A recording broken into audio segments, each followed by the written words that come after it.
tu nous instruis et que nous prépares pour le jour à venir.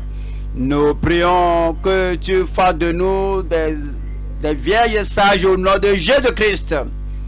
Que l'esprit de sommeil des vierges insensées soit ôté de nous et aide-nous à être sages à salut, sages à être prêts pour l'avènement du Seigneur.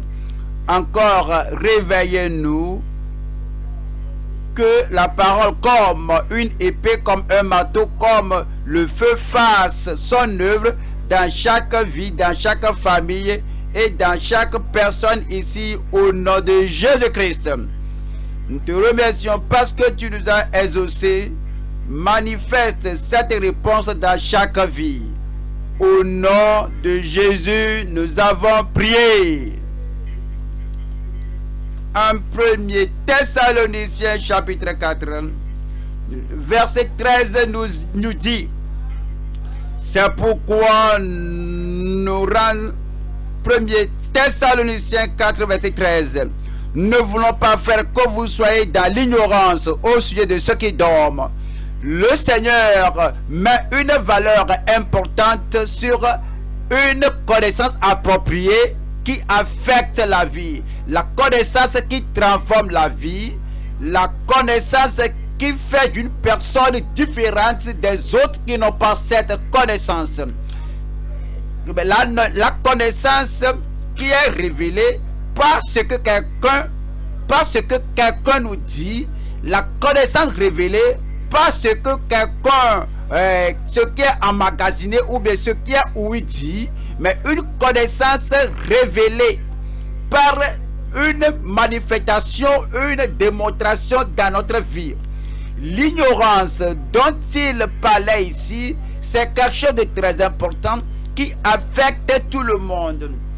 Que vous soyez intelligent ou ignorant, cela se montrera dans votre vie. Il dit: nous ne voulons pas, frères, que vous soyez dans l'ignorance. Cette connaissance va affecter votre émotion, cette connaissance va affecter votre attitude, cette connaissance va affecter votre espérance, cette connaissance va affecter votre homme intérieur, votre relation, votre attitude à toutes choses vous environnant. Nous ne voulons pas faire que vous soyez dans l'ignorance au sujet de ceux qui dorment. Si vous êtes ignorant, vous allez vous inquiéter afin que vous ne vous inquiétez pas comme les autres qui n'ont point d'espérance. Si vous avez la connaissance que vous devez avoir et vous n'êtes pas ignorant, vous n'allez pas vous affliger comme les autres qui n'ont point d'espérance. Car si nous croyons, si réellement nous croyons, nous avons notre foi, notre confiance en Dieu affectera l'homme intérieur. Ce qu'on croit va affecter votre fermeté. Ce que vous croyez va affecter votre aspect, votre comportement, ce que vous pensez, ce à quoi vous pensez dans le futur et dans le passé.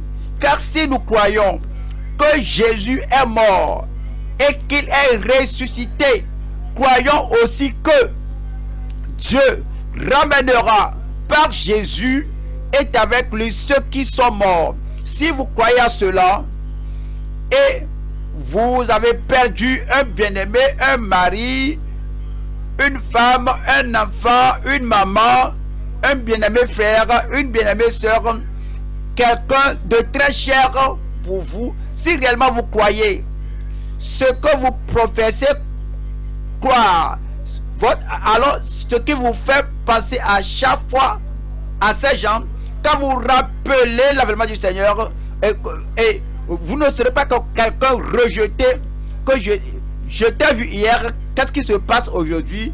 La façon dont tu te présentes aujourd'hui, il y a une pression dans ton esprit, dans ta vie, parce que tu ne crois pas réellement à ce que tu professes croire. Car si nous croyons que Jésus est mort et qu'il est ressuscité, croyons aussi que Dieu ramènera par Jésus et avec lui ceux qui sont morts. Ouais. Vous allez les revoir. Vous allez les reconnaître encore. Vous êtes dans l'attente d'avoir de bienheureuses retrouvailles avec ces gens. Voici en effet ce que nous vous déclarons. D'après la parole du Seigneur, nous les vivants, restez pour l'avènement du Seigneur. L'apôtre Paul écrivait par l'inspiration de l'Esprit. Et il comptait sur ceci que lui aussi fera partie de l'enlèvement. Il dit, voici en effet ce que nous déclarons, nous les apôtres. Voici ce que nous vous déclarons, nous les serviteurs de Dieu. Et nous disons cela d'après la parole du Seigneur. Que nous les vivants, nous les croyons à l'époque là. C'est ce qu'ils croyaient. Personne ne connaissait le jour, ni l'heure, ni le temps que Christ viendra. Donc tout le monde était dans l'attente. Et le Seigneur a réservé le jour là pour lui-même. Pourquoi? Parce que si vous connaissez le jour là, et vous savez que c'est dans le lointain, cela viendra à 30 ans, vous pourriez être imprudent aujourd'hui, vous pourriez rétrograder aujourd'hui, vous pourriez vous laisser aux pressions de la vie ce jour, disant qu'après tout, mais cela viendra à 30 ans. Donc c'est pourquoi le Seigneur a réservé cette autorité, cette connaissance à lui-même pour que nous ne connaissions ni le jour ni l'heure, comme les apôtres y ont pensé qu'ils feront partie de l'enlèvement. Si vous savez que le jour est très proche comme demain là, vous allez paniquer. Vous allez demain, comment je peux faire ceci, comment je peux faire cela, comment je peux régler cela. Donc que ce soit de loin ou de près, on ne sait pas. Cela nous garde sur les autels spirituels que nous préparons. Et dit, nous, en effet, ce que nous déclarons d'après la parole du Seigneur, nous les vivants restés pour l'avènement du Seigneur, nous ne devancerons pas ceux qui sont morts. Nous ne précéderons pas, nous n'empêcherons pas ceux qui sont morts. Car le Seigneur lui-même, pas un ange, il viendra. Car le Seigneur et non un représentant du ciel lui-même viendra. Car le Seigneur lui-même a un signal donné à la voix d'un archange et au son de la trompette de Dieu descendra du ciel, et les morts en Christ ressusciteront premièrement. Ça c'est l'explication du fait que nous ne les précéderons pas. Les morts en Christ ressusciteront premièrement. Nous parlons de quelque chose qui va se passer en un clin d'œil. En un clin d'œil. Pas ils se réveillent, ils sont allés au ciel et puis nous on va les suivre. Non, la distance, l'intervalle entre leur résurrection et que nous soyons enlevés, c'est quelque chose d'un clin d'œil. Quelque chose qu'on ne peut pas même toucher. Ensuite, nous les vivants, les croyants qui vivent. Ensuite, nous les vivants qui seront restés, nous serons tous ensemble enlevés. Enlevés, c'est être pris et emporté au ciel avec eux sur des nuées. Donc, ils ne sont pas allés avant que nous soyons enlevés. L'enlèvement de la résurrection, l'enlèvement et la résurrection sont en même temps. À la rencontre du Seigneur dans les airs, et ainsi nous serons toujours avec le Seigneur. Consolez-vous donc les uns les autres par ces paroles. La consolation pour ceux qui ont perdu les bien-aimés et sont tristes, vous les visitez, vous les touchez, quand vous les voyez, consolez-les, réconfortez-les avec la parole de l'Écriture, avec cette connaissance que on verra les bien-aimés encore. Consolez-vous donc les uns les autres, ceux qui traversent des persécutions, comme si ceci prendra fin. C'est comme la douleur est atroce, la persécution est insupportable. Consolez donc les uns les autres par ces paroles. Nous voyons la parole de Dieu aujourd'hui qui est l'enlèvement de l'épouse sanctifiée de Christ. L'enlèvement de l'épouse sanctifiée de Christ. L'épouse est appelée l'épouse de Christ. Et Christ viendra emporter l'épouse. En 2 Corinthiens, chapitre 11, verset 2. Car je suis jaloux de vous, d'une jalousie de Dieu, parce que je vous ai fiancé à un seul époux, pour vous présenter à Christ comme une vierge pure. Ouais, ici. Oui. Christ est appelé ici époux. Un autre mot pour cela, toujours c'est époux en français. Et cela, l'église est appelée une vierge chaste. Une vierge qui est gagnée du monde, séparée d'avec le monde, mise à part du monde, lavée, rendue spirituellement vierge et présentée à Christ. En Éphésiens chapitre 5. Parlant de l'église, l'épouse de Christ. Éphésiens 5, verset 25. Marie, aimez vos femmes comme Christ a aimé l'église et s'est livré lui-même pour elle. On parle de Marie et femme, maintenant il parle maintenant de Christ et de l'église. Afin de la sanctifier par la parole, après l'avoir purifiée par le baptême d'eau, afin de faire paraître devant lui cette église glorieuse. C'est une vierge ici, c'est une fiancée, c'est une femme sans tache, ni ride, ni rien de semblable, mais sainte et irrépréhensible.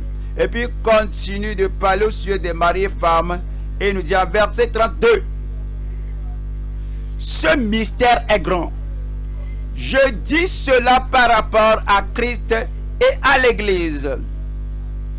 Christ l'époux et l'église l'épouse. Apocalypse 19. Apocalypse 19, verset 7. Réjouissons-nous et soyons dans l'allégresse et donnons-lui gloire, car les noces de l'agneau sont venues et son épouse s'est préparée. Et il lui a été donné, c'est-à-dire l'épouse, de se revêtir d'un fin lin éclatant pur, car le fin lin, ce sont les œuvres justes des saints. L'enlèvement de l'épouse sanctifiée de Christ. Nous allons voir cela en 3 points. Premier point, l'enlèvement. Deuxième point, la préparation. Troisième point, notre responsabilité. Premier point, l'enlèvement des saints fermes à l'avènement de Christ. Christ nous a assuré qu'il reviendra et il va emporter l'épouse à lui-même. Il va l'emporter de la terre et amener l'église au ciel. C'est ce qu'on appelle l'enlèvement. Et ces gens qui seront enlevés ne sont pas des pécheurs des saints.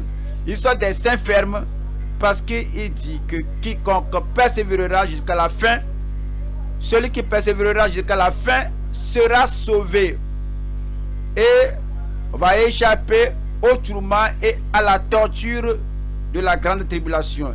L'enlèvement des saints fermes à l'avènement de Christ. Deuxième point, la préparation des saints sanctifiés pour son avènement. La préparation des croyants sanctifiés. La sanctification nous rend prêts.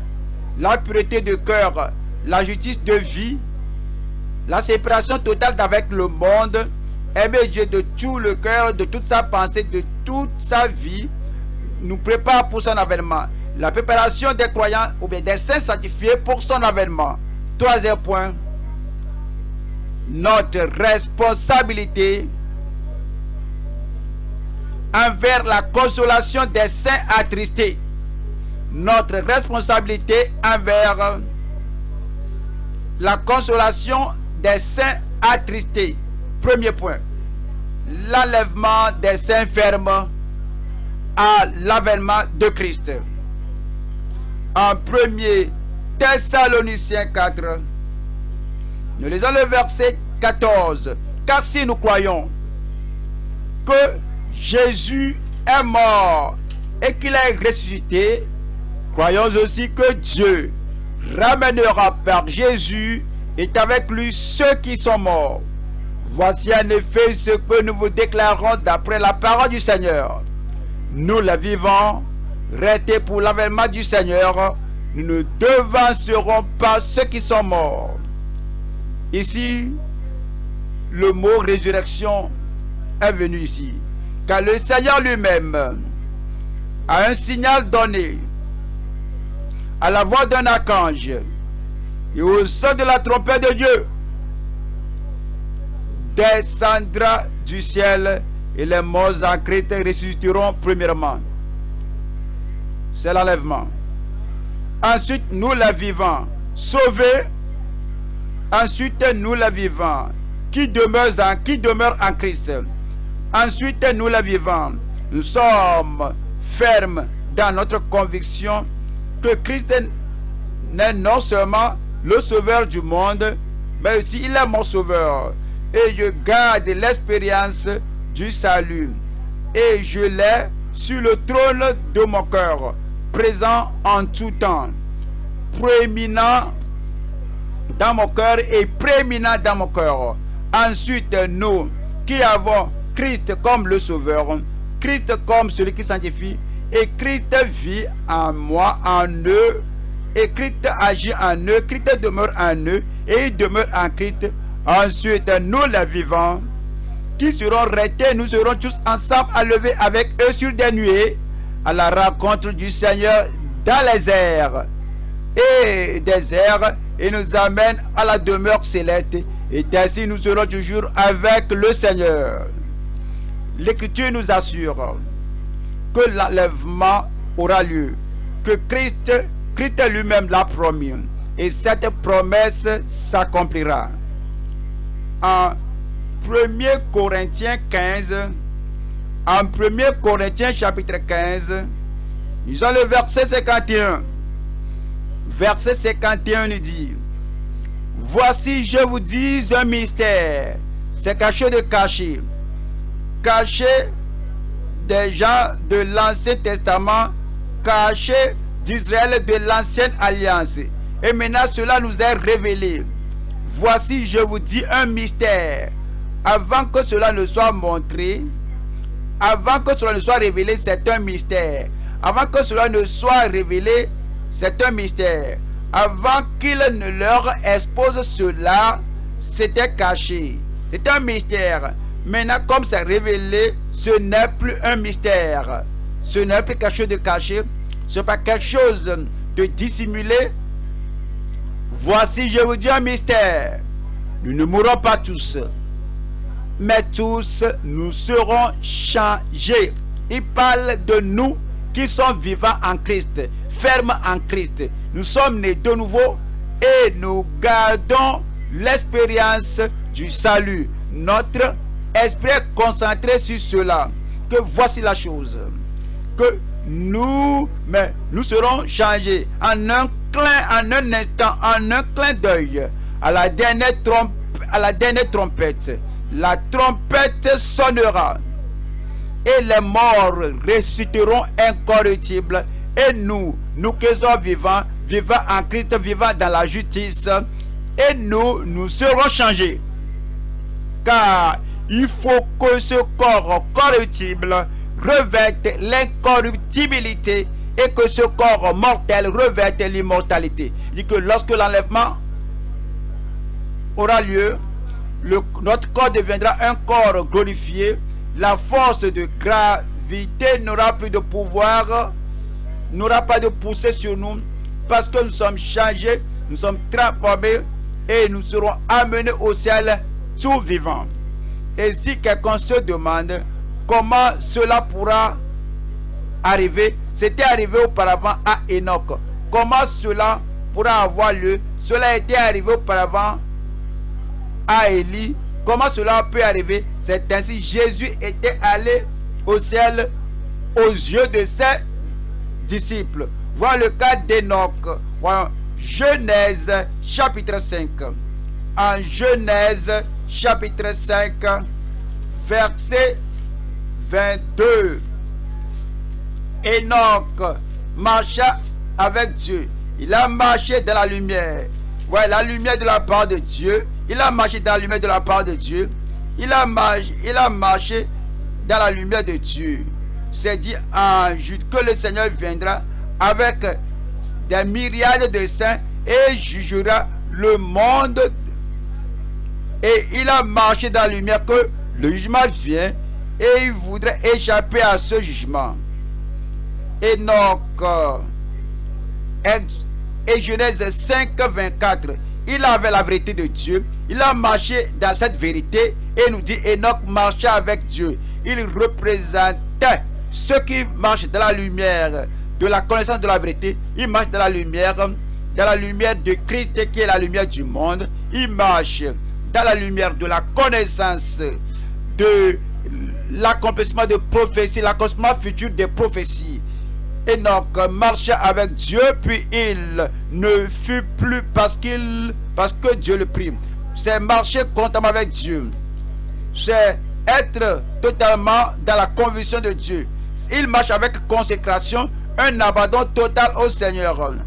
Enoch marcha avec Dieu de façon constante. Enoch marcha avec Dieu, puis il ne fut plus parce que Dieu le prit. Il a expérimenté l'enlèvement avant son temps, afin que les gens du monde le sachent que quand Dieu promet que l'enlèvement aura lieu, cela aura lieu.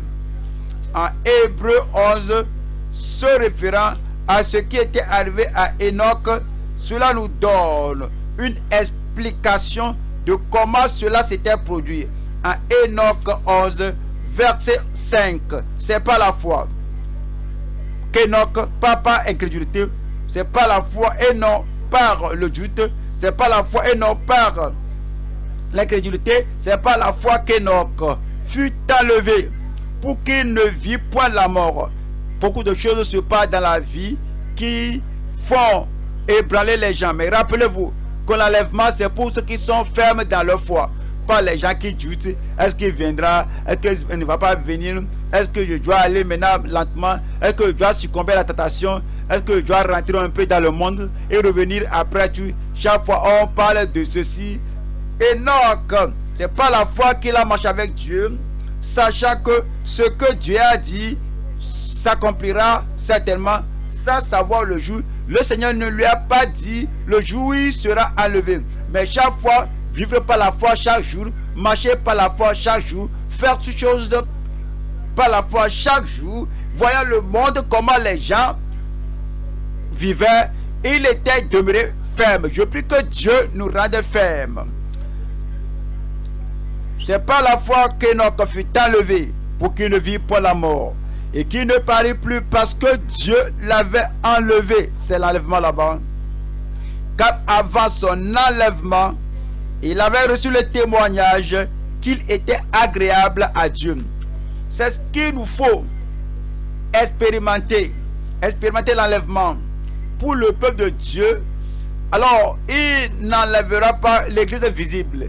Ouais, on parle d'église, il y a l'église visible, il y a l'église de dénomination, il y a l'église écuménique, il y a l'église dans la rue là-bas, et les gens rentrent là-bas chaque jour d'adoration.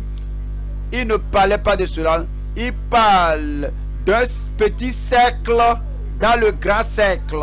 Il parle des saints de Dieu, l'église de Dieu, ceux dont le nom est écrit au ciel. Il parle des gens qui marchent de façon constante le jour aussi bien que la nuit. Il parle des gens au cours de la semaine, le lundi, à tout moment, il marche avec le Seigneur. Enoch marchait avec Dieu. Il a marché dans la foi, sauvé par la foi, sanctifié par la foi, vivant par la foi, lisant la parole de Dieu par la foi, se développant et ayant la confiance à Dieu, ils ont la foi en Dieu à tout moment. C'est ce dont il parle ici, que c'est pas la foi qu'Enoch fut enlevé.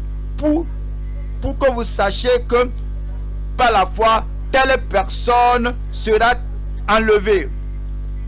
Pour qu'il ne vit pas la mort, pour qu'il ne voit pas la mort, qu'il ne parut plus parce que Dieu l'avait enlevé. Car avant son enlèvement, il doit avoir ce témoignage que cette personne plaît à Dieu. C'est ce qu'il faut. Je dis, cela est arrivé aussi à Élie. En 2 Rois 2. En 2 Rois 2. 2 Rois 2. 2 Rois 2, verset 3. Les filles des prophètes qui étaient à Bethel sortirent vers Élisée et lui dirent: sais-tu que l'Éternel enlève aujourd'hui ton maître au-dessus de ta tête? Ces gens avaient la connaissance, mais ils sont ignorants. Ils ne sont pas préparés. Élie partait. Et voici le prophète de feu, de puissance. Le prophète qui a détourné les gens des idoles et les a tournés vers Dieu. La personne qui est le serviteur de Dieu, qui représentait Dieu. Et ce qu'il dit que selon ma parole, ceci va se passer, cela ne va pas se passer. C'était comme ça. Il savait que la personne là quittait et il n'y a personne qui s'est préparé pour prendre la place d'Élie. Il n'y avait personne qui ait pensé à ceci. Ces gens avaient la connaissance, mais c'est une connaissance superficielle, une connaissance qui n'affectait pas leur vie. Est-ce que vous savez que il dit, sais-tu que l'Éternel est non Satan? Sais-tu que l'Éternel enlève? C'est l'enlèvement. Sais-tu que l'Éternel enlève aujourd'hui ton maître au-dessus de ta tête? Et il répondit: je le sais aussi, taisez-vous. Votre vie deviendra sobre si réellement vous attendez l'avènement du Seigneur. Je le sais, taisez-vous. Vous ne serez pas frivole, vous ne serez pas bavard, vous ne serez pas celui-là qui ne fait que parler et faire sortir le trésor de sa vie. Verset 5. Les fils des prophètes qui étaient à Jéricho s'approchèrent d'Élie et lui dirent: sais-tu que l'Éternel enlève aujourd'hui ton maître au-dessus de ta tête? Voici un autre groupe de fils de prophètes qui avaient la connaissance mentale, la connaissance dans le cerveau, qui n'affectait pas leur comportement ni leur vie, ce qui n'affecte pas leur désir, et cela n'a pas affecté leur retour au Seigneur en toute consécration et en toute soumission au Seigneur. Sais-tu que l'Éternel enlève aujourd'hui ton maître au-dessus de ta tête? Il savait qu'il était juste comme Enoch. C'est pourquoi Dieu allait l'enlever. Et il n'y a personne qui puisse dire que comment je peux être juste pour que ce privilège soit le mien. Et il répondit: je le sais aussi, taisez-vous. Il pourrait y avoir des gens qui ont la même doctrine que vous. Ils connaissaient le même enseignement que vous. Ils en parlent plus que vous, mais ils ne sont pas prêts. Ils ne se sont pas donnés au Seigneur. Mais vous devez faire ce que Élisée a fait. Et quelque chose de bon vous arrivera. Voyons verset 9. Lorsqu'ils eurent passé, Élie dit à Élisée: demande ce que tu veux que je fasse pour toi avant que je sois enlevé d'avec toi. Élie savait qu'il serait enlevé et il croyait à cela. Il croit vraiment à l'enlèvement. Il y a des gens qui entendent parler de l'enlèvement, mais ils n'y croient pas. Et ils peuvent citer là où la chose se trouve dans l'écriture, mais ils ne croient pas réellement à cela. Oui, il y a d'autres qui peuvent même connaître cela, Mais ils ne croient pas à cela parce que cela se montre dans leur vie. Ils ne sont pas fermes dans le Seigneur. Comment ils étaient hier, ils le sont aujourd'hui. Comment ils étaient hier, ils le seront demain. Quel que soit le culte qu'ils ont assisté, rien ne change dans leur vie. Mais dans le cas d'Élie, il savait qu'il sera enlevé. Et là, tout dans sa vie. Il n'y a rien du passé qui le dérange. Il n'y a rien du présent qui puisse le déranger. Maintenant, il dit à Élisée, demande ce que tu veux que je fasse pour toi avant que je sois enlevé d'avec toi. Il savait qu'il sera enlevé. Nous savons que nous serons enlevés. Il dit, nous savons que nous serons enlevés. Mais on ne connaît pas ni l'heure, ni le temps. Mais cela va se passer. C'est pourquoi vous devez vous préparer à tout moment. Verset 11. Comme il continuait à marcher en parlant, voici un char de feu et des chevaux de feu les séparèrent l'un de l'autre. Et Élie monta au ciel monta au ciel dans un tourbillon. Est-ce qu'il y a un ciel? Irons-nous au ciel? Est-ce que c'est un lieu meilleur que ce lieu? Préparons-nous. Voyons. Jean 14. Voilà la promesse du Seigneur lui-même au sujet de son retour pour emporter les siens. En Jean 14, verset 1. Que votre cœur ne se trouve point. Croyez en Dieu, croyez en moi. Il y a plusieurs demeures dans la maison de mon Père. Si cela n'était pas, je vous l'aurais dit. Je vais vous préparer une place. Voilà ceci. Et lorsque je m'en serai allé et que je vous aurai préparé une place, je reviendrai. Est-ce qu'il reviendra encore? Il reviendra pour l'église, pour les siens. C'est pourquoi il dit que votre cœur ne se trouble point. La persécution peut être là. La douleur d'opposition peut être là. Mais il faut avoir une pensée bien focalisée sur ce que vous espérez. Le monde peut devenir tumultueux. Oui, la mer peut mugir, la persécution peut surgir et peut devenir très intense et brûlante. Tout de même, que votre cœur ne se trouve point. Je reviendrai, je vous prendrai avec moi, afin que là où je suis, vous y soyez aussi. Cela est arrivé à Christ lui-même après être ressuscité des morts. En Actes, chapitre 1, verset 9.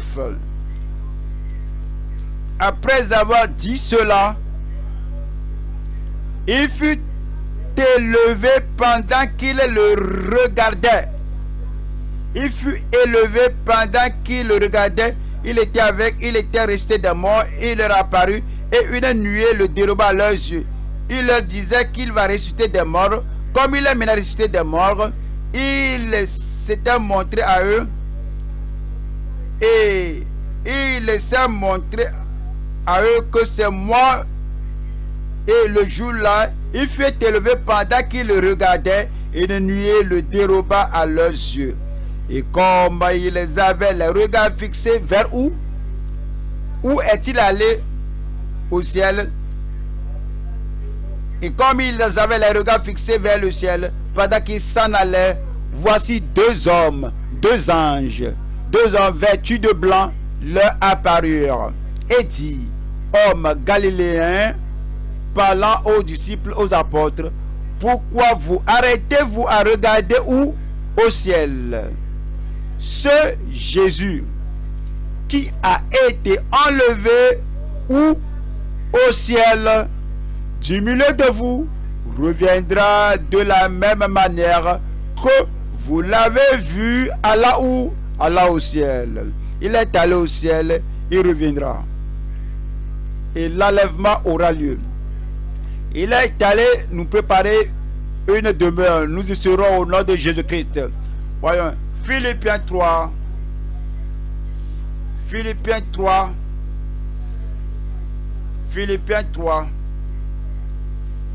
versets 20 et 21. Philippiens 3, 20. Mais notre cité, notre citoyenneté, mais notre cité à nous est dans les cieux, d'où nous attendons aussi comme sauveur le Seigneur Jésus-Christ. Il viendra du ciel, qui transformera le corps de notre humiliation en le rendant semblable au corps de sa gloire par le pouvoir qu'il a de s'assujettir. Notre Dieu a-t-il le pouvoir, par le pouvoir qu'il a de s'assujettir toutes choses. Il reviendra, vous y prendrez part au nom de Jésus-Christ. Deuxième point maintenant, c'est notre préparation. Voyons, 1er Thessaloniciens 4, verset 17. La préparation des saints sanctifiés pour son avènement. En 1er Thessaloniciens 4, 17. Ensuite, nous les vivants, qui seront restés, nous les vivants, physiquement vivants, oui, spirituellement vivants, oui, vivants et être bien alertés, être conscient du fait que ce monde n'est pas notre demeure permanente. Et ensuite, nous les vivants qui seront restés, nous serons tous ensemble enlevés avec eux sur des nuées à la rencontre du Seigneur dans les airs, et ainsi nous serons toujours avec le Seigneur. Qui sont ceux nous-là qui seront tous enlevés avec ceux qui sont ressuscités des morts au temps de l'enlèvement? En 1er Jean 2, en 1er Jean 2, 28, en 1er Jean 2, 28, 1er Jean 2, 28. Parlons aux croyants. Et maintenant, petits enfants, Jean était ici un nonagénaire, un homme bien âgé, et il parlait aux autres disant, petits enfants. Parfois, il utilisait le mot petits enfants pour tout le monde, même pour toute l'église. D'autres fois, lorsqu'il voulait parler du petits enfants, il va parler de jeux Jean, il va parler de père, et puis il va faire une démarcation entre eux. Mais quand il parle généralement à l'église, alors il était vivant lorsque Christ vivait, et plus de 60 ans, Christ est allé à ce temps-là, et les gens qui sont arrivés après les appelaient petits enfants. Et maintenant, petits enfants, demeurez en lui, afin que lorsqu'il paraîtra, et que demeurez en lui, il ne faut pas rétrograder, restez en lui, restez dans le Seigneur. Demeurez en lui, demeurez dans la lumière, restez dans la justice, afin que, lorsqu'il paraîtra, nous ayons de l'assurance et qu'à son avènement, nous ne soyons pas confus et éloignés de lui. Nous demeurons afin que nous n'ayons pas honte. Chapitre 3, verset 1. Voyez quel amour le Père nous a témoigné, pour que nous soyons appelés enfants de Dieu. Et nous le sommes. Si le monde ne nous connaît pas, si le monde ne nous connaît pas, c'est qu'il ne l'a pas connu. Je veux que vous répétons ceci. Si le monde ne nous connaît pas, il faut répéter encore cela. Si le monde ne nous connaît pas, il faut encore répéter cela. Si le monde ne nous connaît pas, lorsque vous essayez que le monde vous connaisse, vous allez faire des choses qui pourraient vous empêcher d'aller au ciel au dernier jour. La politique, la mondanité et les choses du monde, au lieu de dire je veux que le ciel me connaisse, je veux que Christ me connaisse, je veux être prêt pour l'avènement du Seigneur, je veux avoir cette justice, cette sainteté. Si vous avez la sainteté, la justice qui vous apprête pour le jour du Seigneur, le monde ne va pas vous apprécier, le monde ne va pas vous honorer. Le monde n'a pas apprécié Christ. Le monde n'a pas apprécié l'apôtre Paul ni les croyants. Il dit que je vous ai appelé hors du monde. Alors, puisqu'il vous a appelé du monde et vous a réservé pour lui-même, consacré du monde, séparé du monde, afin que vous soyez totalement, absolument pour le Seigneur. Si vous voulez maintenant retourner parce que vous voulez avoir quelques influences politiques, vous voulez que le monde vous connaisse, vous allez faire beaucoup de choses qui pourraient vous empêcher d'aller au ciel. Que profiterait-il à un homme de gagner le monde et qu'il perde son âme? Je prie que vous soyez sages. Verset 1. Voyez quel amour le Père nous a témoigné pour que nous soyons appelés enfants de Dieu. Et nous le sommes. Si le monde ne nous connaît pas, c'est qu'il ne l'a pas connu. Maintenant, il parle que le monde ne nous connaît pas. Il parle de l'Église. C'est dangereux pour un croyant de vouloir plaire au monde, de vouloir être accepté par le monde, afin qu'il gagne le titre, l'honneur, la position, et ce serait dangereux pour l'Église entière. Le monde, si le monde ne nous connaît pas, si vous êtes dans l'Église, vous essayez de faire des choses pour que on modère notre enseignement, on change les doctrines et on modère notre style de vie pour que le monde nous apprécie, nous accepte, et on oublie le Seigneur qui nous a appelés. L'Église entière pourrait s'égarer et ne pas être prêt pour l'avènement du Seigneur. Mais je prie que vous soyez prêts. Je serai prêt et cette Église sera prête. Cette Église sera prête. Le monde dehors là-bas, le monde est sous le contrôle de Satan. L'Église est sous le contrôle de Christ, l'épouse de Christ. Et si vous faites des choses pour plaire au monde, vous faites des choses pour plaire au diable, Satan, pour que Satan vous apprécie, ça veut dire que vous êtes égaré. Que le monde vous apprécie, ça veut dire que vous êtes déjà égaré. Et quand Christ vient, l'Église là sera perdue. Je prie que cette Église ne soit pas perdue. Voyez quel amour le Père nous a témoigné pour que nous soyons appelés enfants de Dieu. Et nous le sommes. Si le monde ne nous connaît pas, c'est qu'il ne l'a pas connu. Bien-aimés, nous sommes maintenant enfants de Dieu. Et ce que nous serons n'a pas encore été manifesté. Mais nous savons que lorsque cela sera manifesté, c'est l'enlèvement là-bas, nous serons semblables à lui. Parce que nous le verrons tel qu'il est. Comment apprêtons-nous? Comment nous apprêtons-nous? Verset 3. Quiconque, tout homme, toute femme, tout saint, tout enfant de Dieu, et quiconque a cette espérance en lui, se purifie comment? Dites-le moi à haute voix. Se purifie comme lui-même est pur. Vous voyez, les gens disent que Abraham a fait cela, eux aussi vont faire cela. Ça, c'est une autre ère. David a fait cela, je crois faire cela. Ça, c'est un autre temps. Ça, c'est le passé, les passés. Maintenant, dans cette dispensation spéciale de ceux qui attendent l'avènement du Seigneur, ceux qui ont l'espérance de l'enlèvement, l'espérance d'aller au ciel en ce jour-là, quiconque a cette espérance en lui se purifie comme lui-même est pur. En Colossiens 3, je lis le verset 1. Colossiens 3, verset 1, parlant de la préparation des saints sanctifiés pour son avènement. En Colossiens 3, verset 1.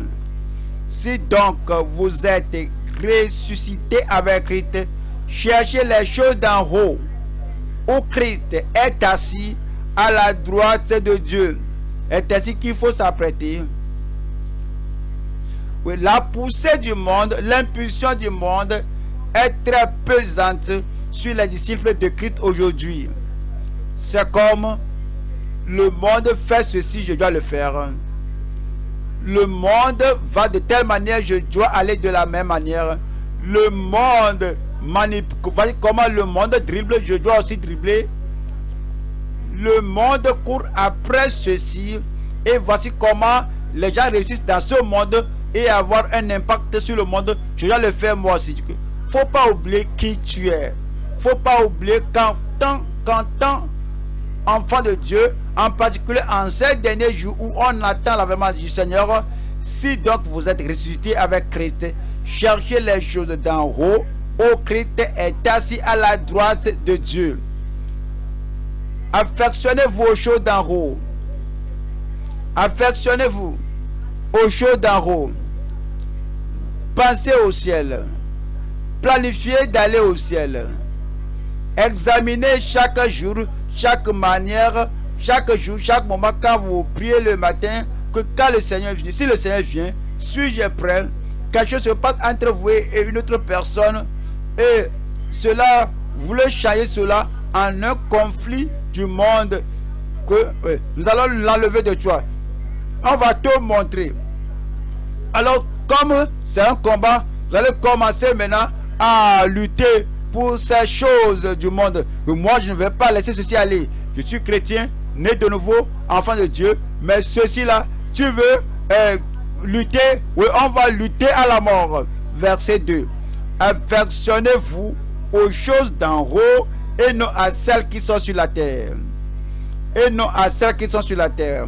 S'il y a des co-associés, si vous êtes co-associés d'affaires avec les gens du monde, vous aurez beaucoup de problèmes. Eux ne pensent pas au ciel, ils ne pensent pas à l'enfer, ils ne pensent pas être perdus, ils ne pensent pas à la justice. Pour eux, c'est avoir la majeure partie de cette entreprise pour eux-mêmes. Et si vous vous engagez avec les gens du monde, pour ceux qui se disent croyants, alors qu'ils sont des rétrogrades, ils ne font que penser aux choses de ce monde, ils ne s'affectionnent pas aux choses d'en haut. Et ils mettent leur affection sur les choses de la terre, et ils vont vous influencer, que vous séparez ou bien que vous fassiez tout pour vous attacher à eux. Alors, si vous vous séparez d'eux, vous devez tout faire pour que les gens de ce monde ne vous empêchent pas pour rater ce dont nous parlons. Je ne vais pas les rater au nom de Jésus-Christ. Verset 3. Verset 2. Affectionnez-vous. Bâtissez votre affection. Et concentrez votre affection. Dirigez vos affections sur les choses d'en haut et non sur les choses de la terre. Quand vous êtes mort et votre vie est cachée avec Christ en Dieu, quand Christ, votre vie, paraîtra, alors vous paraîtrez aussi avec lui dans la gloire. Je prie que vous alliez au ciel au nom de Jésus-Christ. Si vous allez être prêts, vous devez mettre votre affection sur les choses d'en haut. En Tite 2:13. En attendant la bienheureuse espérance, vous cherchez cela, vous poursuivez cela, en attendant la bienheureuse espérance et la manifestation de la gloire du grand Dieu et de notre Sauveur Jésus-Christ, qui s'est donné lui-même pour nous, afin de nous racheter de toute iniquité et de se faire un peuple qui lui appartienne, purifié. Quel type de personne? Purifié par lui et zélé pour les bonnes œuvres. Quand la dernière fois vous vous êtes rappelé, vous vous rappelez que vous devez être particulier dans votre bureau où vous travaillez. Tout le monde fait cela. Soyez particulier. Vous voyez les modes de la ville, tout le monde porte cela. Mettez-vous à l'écart, soyez particulier, soyez distinct. Vous voyez comment tout le monde agit. Que je veux exercer mon autorité et les gens vont faire pression sur les gens en autorité afin qu'ils fléchissent. Les gens qui doivent les diriger. Et si on fait ça dans un tel cas, vous la mettez-vous à l'écart. Ceux qui se joignent à eux, ceux qui font comme eux, ceux qui vivent comme eux, ceux qui rétrogradent et vont dans le monde, ceux qui se composent comme le monde, qui ne se mettent pas à part, qui ne se montrent pas particuliers, sanctifiés, saints, différents, distincts, ils vont rater le dernier jour. Mais c'est dit ici que qui s'est donné lui-même pour nous afin de nous racheter de toute iniquité et de se faire un peuple qui lui appartient purifié. Ouais, il ne nous purifie pas pour nous laisser au monde et nous donner à la politique. Il ne nous purifie pas pour nous laisser au système du pays et que je vous donne à ces gens. Non, il nous purifie par lui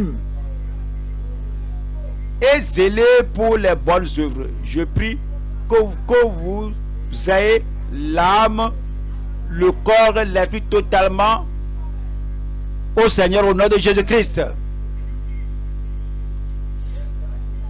Éphésiens 5, Éphésiens 5, 25, Éphésiens chapitre 5, verset 25, parlant de Christ et de l'Église et comment nous devons être prêts. Et c'est le cœur sanctifié, c'est la vie sanctifiée, c'est l'esprit sanctifié, c'est l'action sanctifiée, c'est la pensée sanctifiée, c'est l'imagination sanctifiée, c'est la personnalité sanctifiée qui nous amène là-bas. Éphésiens 5, verset 25. Marie, aimez vos femmes. Lisons cela encore. Si tu t'apprêtes pour l'enlèvement, combien de fois on oublie et on relègue l'enlèvement au moment où on est à l'église. On relègue l'enlèvement au moment où on lit la Bible. On relègue l'enlèvement au moment où nous sommes religieux à la retraite, à la conférence, au congrès.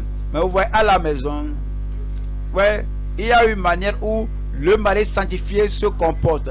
À la maison, il y a une manière où la femme sanctifiée qui espère, qui attend l'enlèvement du Seigneur, l'avènement du Seigneur doit se comporter. Vous voyez, dans le lieu de travail, il y a une façon où un employé sanctifié, un employeur sanctifié qui attend l'avènement du Seigneur va mener une vie.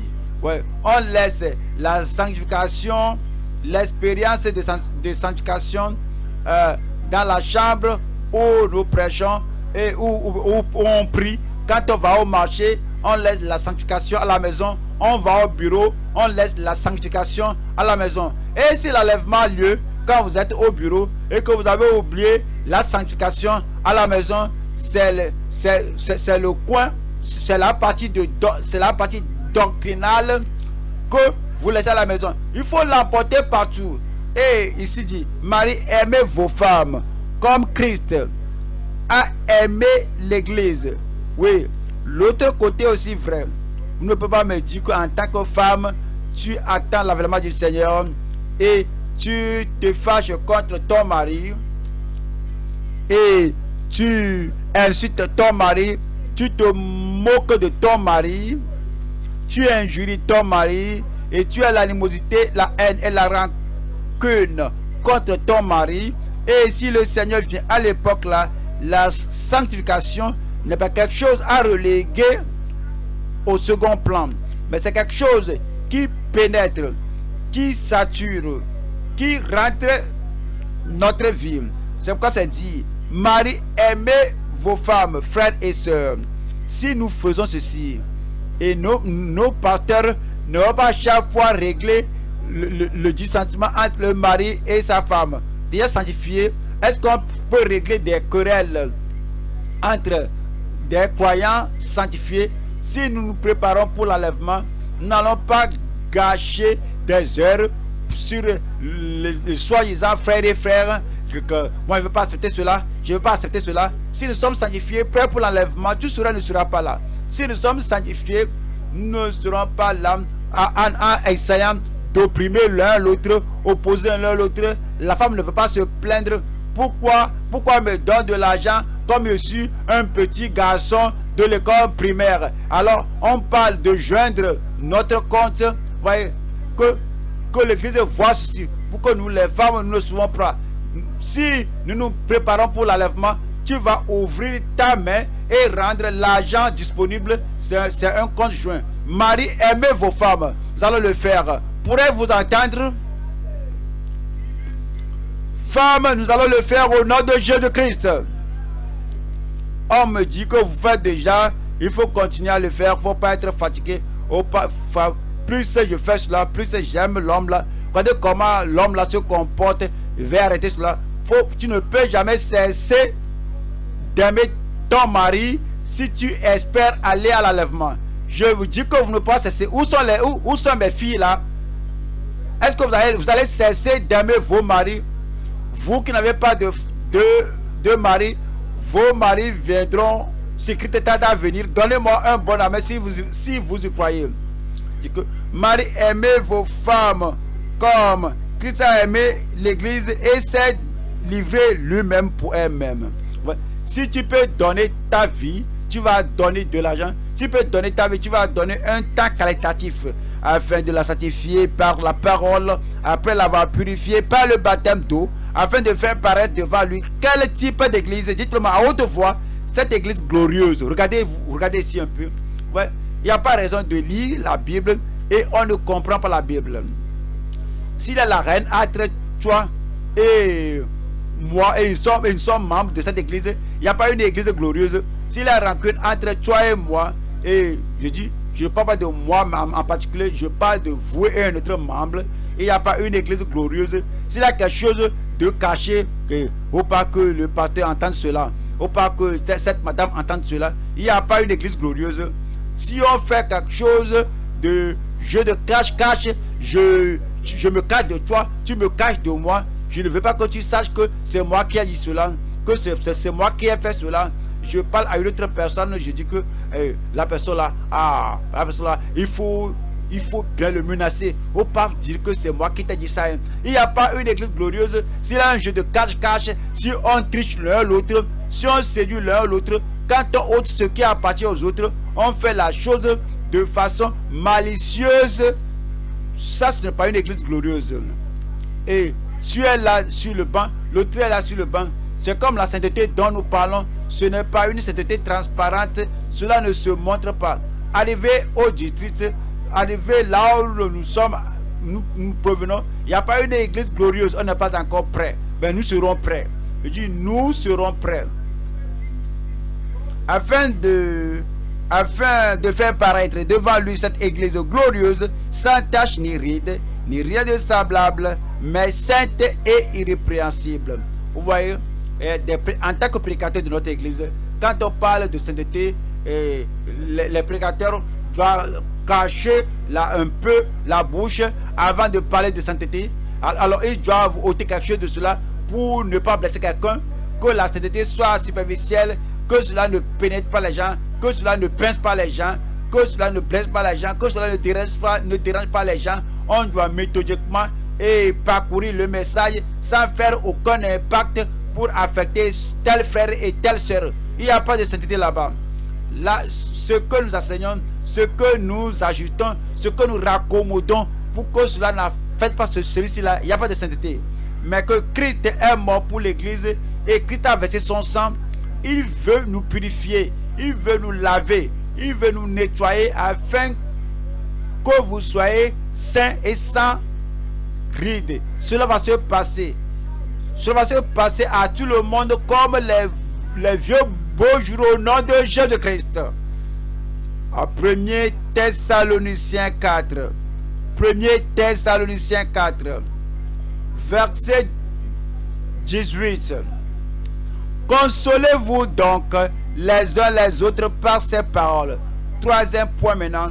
Notre responsabilité envers la consolation des saints attristés. Consolez-vous donc les uns les autres par ces paroles. Le ministère de consolation. Le ministère de consoler les autres. Le ministère de consoler les autres. Le ministère de prendre soin des autres. Notre responsabilité envers la consolation des saints attristés. Voyons, Job 21, en Job 21, verset 34. En Job 21, verset 34. Pourquoi donc m'offrir de vaines consolations? Ce qui reste de vos réponses n'est que perfidie. Ouais, ici, on apprend que s'il y a la fausse doctrine, vous ne pouvez pas consoler quelqu'un avec de fausses doctrines. Vous ne pouvez pas donner la consolation, l'espérance à quelqu'un par de fausses doctrines. S'il y a la vérité en vous, je ne peux pas dire la vérité là. Ça va juger celui-là. Ça va déranger l'autre personne. Donc, je vais aller superficiellement. Oh, désolé de ce que tu traverses ceci là. J'espère, je prie que ceci ne t'arrive pas, que ceci ne t'arrive plus. Tu ne crois pas ce que tu dis parce que tu connais le problème, que le problème est là et le problème n'est pas enlevé. La racine de l'étal est là et superficiellement tu dis que oh, désolé de cet état, ce n'est pas la consolation. Et dit ici que pourquoi donc m'offrir de vaines consolations? Ce qui reste de vos réponses n'est que perfidie. En Genèse 34, Genèse 34, et voyons verset 35. Genèse 37, Genèse 37, Genèse 37, verset 35. Tous ses fils et toutes ses filles vinrent pour le consoler. Si nous parlons de Jacob ici, tous les enfants de Jacob sont venus le consoler parce que Joseph, son fils bien-aimé, était prétendument tué par un animal. Il ne l'avait pas dit. Ils ont vendu Jacob en captivité et sa tunique était plongée dans le sang. On peut voir la duplicité, la séduction là-bas. Et la vue, ah, voici la tunique de mon fils. Ah, il n'est plus là. Il a été dévoré par un animal féroce. Ouais. Ces gens connaissaient la vérité. Mais Jacob ici a traité que mon fils est mort à cause de l'angoisse du cœur. Tous les fils, toutes les filles se sont levées pour le consoler. Mais il ne voulut recevoir aucune consolation. Cette consolation n'aura pas d'effet. C'est toi qui as causé la douleur. C'est toi qui fais mal à la personne. C'est toi qui cause cette calamité. Et l'homme là ne savait pas, la femme là ne savait pas, le frère ne savait pas, la soeur ne sait pas que c'est toi qui est cause de cette calamité. C'est toi qui empêche son mariage. C'est toi qui empêche son mariage. Et toi qui vend. C'est toi qui se met derrière le rideau. Et tu dis que aussi longtemps que je suis ici, l'homme là ne va jamais se marier, la femme là ne va jamais. La personne souffre, la personne ne sait pas la cause du problème. Et que consolez donc vous les uns les autres.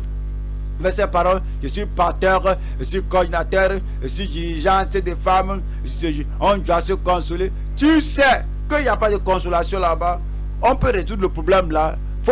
Tu peux aller derrière là-bas et délier ce que tu as lié. Tu peux aller derrière là-bas, enlever les empêchements que tu as mis derrière lui. Alors, c'est ça qui donne la consolation. Comme ces gens sont arrivés, Jacob a refusé d'être consolé. Il disait, c'est en pleurant que je descendrai vers mon fils au séjour des morts. Et il pleurait son fils. Vous voyez, si nous allons consoler les autres, il faut la sincérité. Si nous allons consoler les autres, il faut la vérité. Si nous allons consoler les autres, il faut la transparence authentique. Je l'aime, je ne veux pas qu'il souffre. Pourquoi il souffre comme ça? Alors, nous allons donner notre vie sincèrement pour que les troubles de la personne soient ôtés. Je prie qu'il y ait une consolation authentique, transparente, venant de nos cœurs vers les gens autour de nous au nom de Jésus-Christ. J'ai besoin d'un bon amen là-bas. Voyons, Psaume 119. Psaume 119. Psaume 119, verset 48. Je lève mes mains vers tes commandements que j'aime. Et je veux méditer tes statuts. Souviens-toi de ta promesse à ton serviteur, puisque tu m'as donné l'espérance. C'est ma consolation, la parole, la parole. Rappelez-vous la parole, rappelez-vous la parole. C'est ma consolation. Lorsque vous voulez consoler les gens, allez avec la parole de promesse. Allez avec la promesse, la parole de promesse. Allez avec la parole de foi. Allez avec la parole d'espérance, la parole de Christ, la parole d'amour. C'est ma consolation dans ma misère, car ta promesse me rend la vie. C'est la parole qui donne la vie aux gens. En 2 Corinthiens 1, 2 Corinthiens 1, 2 Corinthiens chapitre 1, verset 3. Le ministère de consolation. 2 Corinthiens 1, 3. Béni soit Dieu, le Père de notre Seigneur Jésus-Christ, le Père des miséricordes et le Dieu de toute consolation, qui nous console dans toutes nos afflictions, afin que par la consolation dont nous sommes l'objet de la part de Dieu, nous puissions consoler ceux qui se trouvent dans quelque affliction. Voici cela. Vous devez aller avec expérience. Si vous-même, vous avez traversé ce cas et quelqu'un est endeuillé, vous étiez endeuillé, vous connaissez la parole de Dieu qui vous a aidé dans ce gouffre de désespoir. Vous avez repris vie. Alors maintenant vous êtes vivant. Vous travaillez pour le Seigneur. Vous savez que vous allez voir vos bien-aimés à l'autre bord finalement. Vous allez avec la parole de consolation. Cela m'est arrivé. Voici ce qui m'a aidé. Alors, et si quelqu'un a une fausse couche et la personne est attristée, l'enfant là, oh, voici ce qui est arrivé maintenant. Et vous allez encourager la personne. Si cela vous est arrivé auparavant, vous n'allez pas protéger votre personnalité. Vous n'allez pas protéger votre image. Je ne vais pas leur permettre de savoir que ceci m'est arrivé auparavant. Vous êtes allé avec un conseil vide, un conseil sans valeur. Sors de ta coquille. Ta soeur, c'est ce qui t'est arrivé. Ouais, tu sais, ouais. Quel âge a ton enfant? Laisse-moi dire mon expérience. Voyez ce qui m'est arrivé. Quand tu parles, l'autre là ouvre la bouche. Ceci t'est arrivé. Moi, je crois que de pareilles choses n'arrivent pas aux bonnes personnes. Mais moi, je crois que je suis rétrograde quand cela m'est arrivé. Non.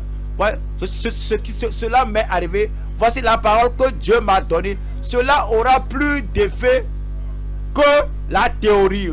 Le Seigneur vous a consolé. Consolez les autres avec la même consolation que le Seigneur vous a donnée. Je prie que le ministère de consolation soit efficace dans la vie des gens au nom de Jésus-Christ. Et dit que si vous traversez quelques situations maintenant, le Dieu de consolation vous consolera. Et si vous traversez des défis maintenant, le défi maintenant prendra bientôt fin. S'il y a un problème là-bas, le Seigneur vous en délivrera au nom de Jésus-Christ. Voyons verset 10. 2 Corinthiens 1, verset 10. C'est lui qui nous a délivrés. Passé composé, il nous a délivrés. Nous avons vu beaucoup de personnes traverser la même chose. Dieu les a délivrés. Votre temps est arrivé. C'est lui qui nous a délivrés et qui nous délivrera. Qui nous délivre. Et il a fait auparavant. Tout miracle qu'il a fait pour les gens auparavant, il le fera pour vous maintenant présentement. Il a ôté le joug des autres auparavant, il ôtera votre jour. Il a brisé le joug et a brisé les chaînes dans le passé. Il le fera pour vous aujourd'hui au nom de Jésus-Christ. Alors, il a essuyé les larmes des saints du passé. Il essuiera vos larmes au nom de Jésus-Christ. C'est lui qui nous a délivrés et qui nous délivrera d'une telle mort. Alors, maintenant, ça, le futur est employé, mais Satan, c'est le présent, du présent au futur. Alors, on a le passé, présent, futur. Lui de qui nous espérons, qui nous délivrera. Avant que le Seigneur ne vienne, Tout ce que vous traversez, le Seigneur vous en délivrera. Il y a une promesse dans la parole de Dieu pour tout problème que vous avez. Identifiez le problème, identifiez la promesse et amenez tout cela et la délivrance vous sera donnée. Et le Seigneur vous gardera jusqu'à ce jour-là. Le Seigneur vous affermira jusqu'à ce jour-là. Rappelez-vous, il n'y a pas de tentation qui vous arrive qui vous écrasera. Oui, Dieu vous donnera une échappatoire. Vous allez échapper au nom de Jésus-Christ. Lorsque la trompette sonnera et que les morts en Christ ressusciteront, nous qui sommes vivants, nous serons enlevés avec eux et nous serons enlevés, être avec le Seigneur. Lorsque les saints entrent, vous serez là, je serai là, nous serons tous là au nom de Jésus-Christ. Tenons-nous debout maintenant et prions le Seigneur que Seigneur, je veux être là, je veux être prêt, je serai là, tu seras là, nous serons là. Il veut que nous consolions les autres, il veut que nous encouragions les uns les autres, il veut que nous tenions la main de celui qui se fatigue, que par la grâce de Dieu, celui qui est fatigué ensemble, que par la grâce de Dieu, nous puissions aller au ciel ensemble. Frère, prends courage, tu vas aller au ciel. Sœur, prends courage, tu vas aller au ciel. La consolation, la délivrance vous viendront.